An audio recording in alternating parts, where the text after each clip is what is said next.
നമസ്കാരം, എല്ലാവർക്കും പുതിയൊരു വീഡിയോയിലേക്ക് സ്വാഗതം. ഇന്ന് നമ്മളൊരു അടിപൊളി പുഡിങ്ങിൻ്റെ റെസിപ്പിയാണ് കാണിക്കാൻ പോകുന്നത്. അപ്പോൾ നമുക്ക് ഇതെങ്ങനെയാണ് തയ്യാറാക്കുന്നത് നോക്കാം. അപ്പം ജലാറ്റിനോ ചൈനാഗ്രാസോ ഒന്നും ഇല്ലാതെ തയ്യാറാക്കാൻ പറ്റുന്ന ഒരു പുഡിങ്ങാണിത്.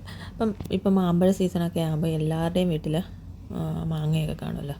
അപ്പോൾ മാങ്ങ ഇല്ലെങ്കിൽ തന്നെ ഇപ്പം കടകളിലൊക്കെ ചെന്നാലും മാങ്ങ കാണുമായിരിക്കുമല്ലോ. അപ്പോൾ അങ്ങനെയുള്ളപ്പം മാങ്ങയൊക്കെ വാങ്ങിച്ചുകൊണ്ട് വന്നാൽ ഇതുപോലെ പുഡിങ് ഉണ്ടാക്കാവുന്നതാണ്. അപ്പം നമുക്കിതെങ്ങനെയാണ് തയ്യാറാക്കുന്നത് നോക്കാം.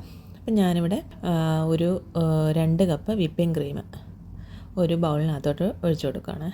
അപ്പം നല്ല തണുത്ത വിപ്പിംഗ് ക്രീമാണ്. അപ്പോൾ എടുക്കുന്ന സമയത്ത് മാത്രം പുറത്തെടുക്കുക കേട്ടോ. അപ്പം നേരത്തെ ഒന്നും പുറത്തെടുത്ത് വെക്കല്ല. അപ്പോൾ നല്ല തണുപ്പോട് കൂടി തന്നെ പുറത്തെടുക്കുക. അപ്പോൾ പിന്നെ വേണ്ടത് നമുക്ക് പഞ്ചസാരയാണ്. അപ്പോൾ ഈ വിപ്പിംഗ് ക്രീമിൽ പഞ്ചസാര എല്ലാം ചേർന്നതുകൊണ്ട് ഞാൻ പ്രത്യേകം പഞ്ചസാര ആഡ് ചെയ്യുന്നില്ല.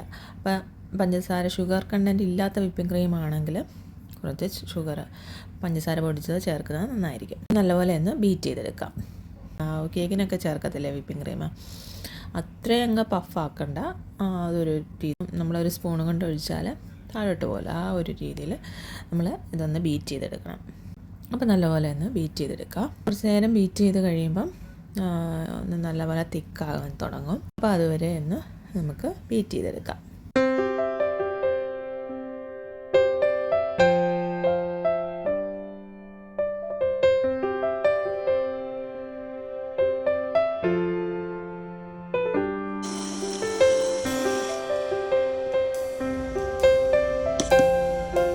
അപ്പോൾ നമ്മുടെ വിപ്പിംഗ് ക്രീം തിക്കായോ എന്ന് നോക്കാം. നമുക്ക് ഒരു സ്പൂണും കൊണ്ട് അതിന് താഴോട്ട് ഒന്ന് പോകുന്നുണ്ട്.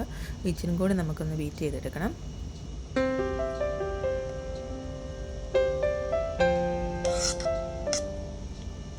ഈ ഒരു തിക്നെസ് മതിയെങ്കിൽ നമുക്ക് ഇവിടെ വെച്ച് നടത്താം. പക്ഷേ ഇച്ചിരും കൂടി ഒരു തിക്കാകുമ്പോൾ നമുക്ക് ആ ഒരു ഇച്ചിരും കൂടി ഉറപ്പ് കിട്ടും.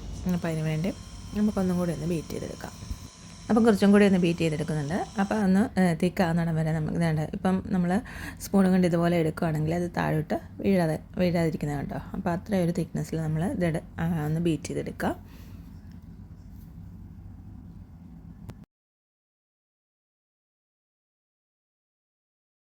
ഇനി നമുക്ക് ഈ ബീറ്റ് ചെയ്ത വിപ്പിംഗ് ക്രീം ഒരു പുഡിംഗ് ട്രേയിലോട്ട് മാറ്റാം.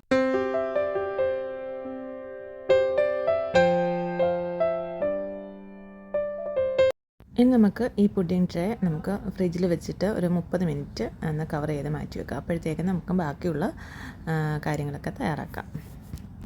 ഇനി നമുക്ക് വേണ്ടത് നല്ലപോലെ പഴുത്ത മാങ്ങയാണ്. അപ്പം 2 മാങ്ങ ഞാനിവിടെ ഒന്ന് ചെത്തിയെടുത്തിട്ട് കഷ്ണങ്ങളാക്കിയിട്ട് ഒന്ന് അടിച്ചെടുക്കുന്നുണ്ട്. അപ്പോൾ ഇതുപോലെ നമുക്ക് ചെത്തിയിട്ട് നമുക്ക് കഷ്ണങ്ങളാക്കി മാറ്റി മിക്സിയുടെ ജാറിനകത്തോട്ട് ഇട്ട് കൊടുക്കാം.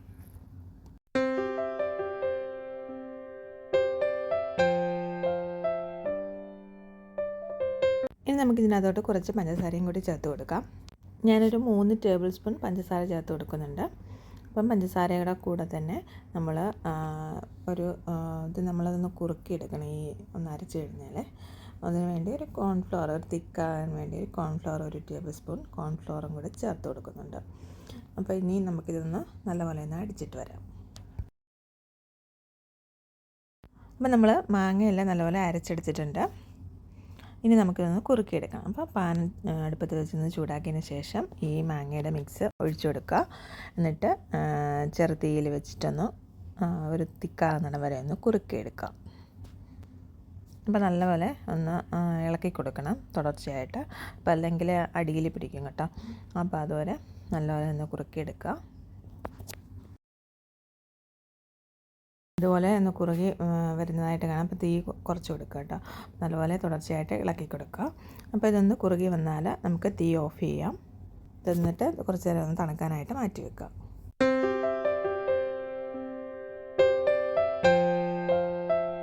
ഇനി നമുക്കിതുപോലെ അതിൻ്റെ പുഡിങ്ങിന് മുകളിൽ ഡെക്കറേറ്റ് ചെയ്യാൻ വേണ്ടി കുറച്ച് മാങ്ങ ഒന്ന് കട്ട് ചെയ്ത് വെക്കണം. അപ്പോൾ ഞാനിവിടെ 2 മാങ്ങ എടുത്തിട്ടുണ്ട്. അപ്പോൾ അതിതുപോലെ തൊലിയൊക്കെ റിമൂവ് ചെയ്തതിന് ശേഷം ഇതുപോലെ കട്ട് ചെയ്തെടുക്കുക. നീളത്തിൽ ചെറിയ കഷ്ണങ്ങളാക്കിയിട്ട് കട്ട് ചെയ്തെടുക്കുക.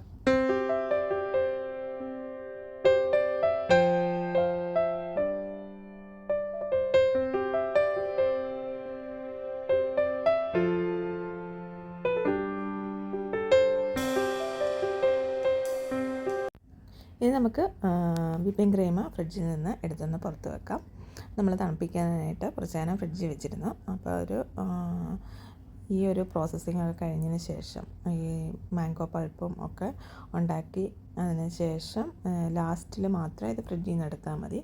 ഇനി നമുക്ക് കുറുക്കി വെച്ചിരിക്കുന്ന മാംഗോയുടെ പൾപ്പ് ചേർത്ത് കൊടുക്കാം. മുകളിലായിട്ട് വിപ്പിംഗ് ക്രീമിൻ്റെ മുകളിലായിട്ട് സ്പ്രെഡ് ചെയ്ത് കൊടുക്കുക.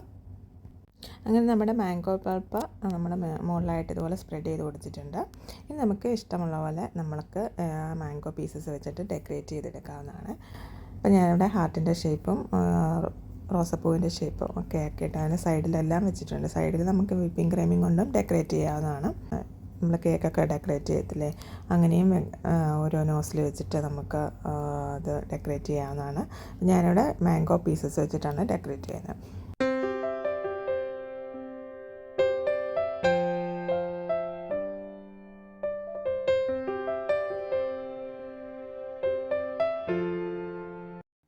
ഡെക്കറേറ്റ് ചെയ്തതിന് ശേഷം നമുക്കൊരു 2 മണിക്കൂർ ഫ്രീസർ വെച്ചതിന് ശേഷം സെർവ് ചെയ്ത് കഴിക്കാവുന്നതാണ്.